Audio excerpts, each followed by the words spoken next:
It's Vicky from Bonsai Woman, and today I'm showing you how to get started with nail binding. In this video, I'm going to show you how to join on a new length of yarn when you've just run out of the yarn that you were using. You can see here I've got a little container with a wet sponge in it because we're going to be using water and friction in order to felt the ends of our yarn together. It's called the splice method. So I take my old yarn and I just make sure that the ends are slightly separated. For those of you who spin, it's a bit similar to when you're joining on a new piece of fibre when you're spinning. I'm going to take my new length of yarn and do the same thing.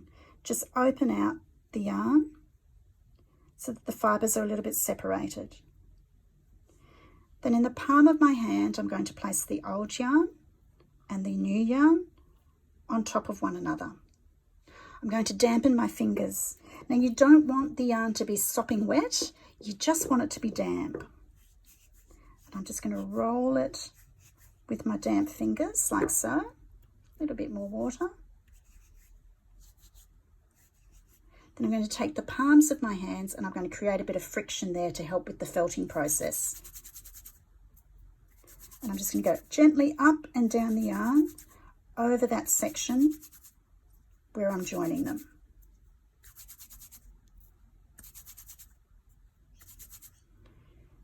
And there is my joined yarn.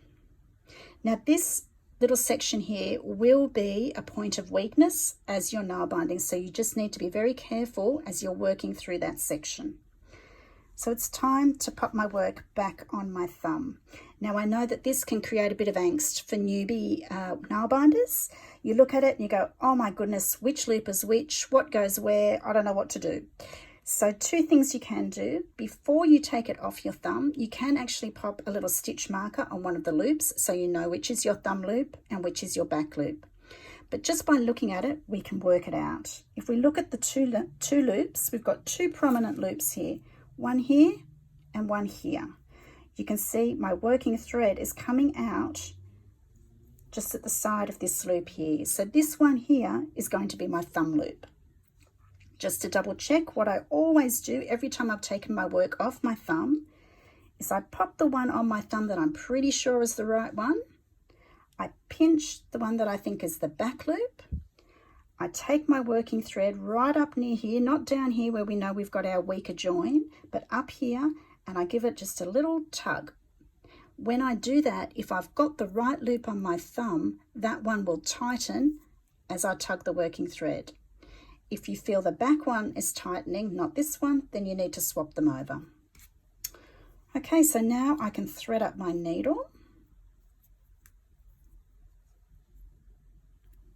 And I can go back to creating my stitches.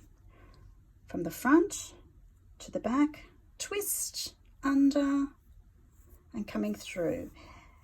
Now when I've just done a join, I just make sure I'm aware of where that join is. You'll be able to feel it because you'll feel the moisture in the yarn and it will probably be slightly fatter. So I'm very careful as I'm working that I don't tug on the yarn, that I just work gently through that new section. Once it has been worked into your chain, it will be fine, but we just need to tread gently until we get it through into the chain. Here it is coming up here. It's about to be wrapped around my thumb. So as I pull through this stitch, I take care to not yank it too hard, yeah? Flipping.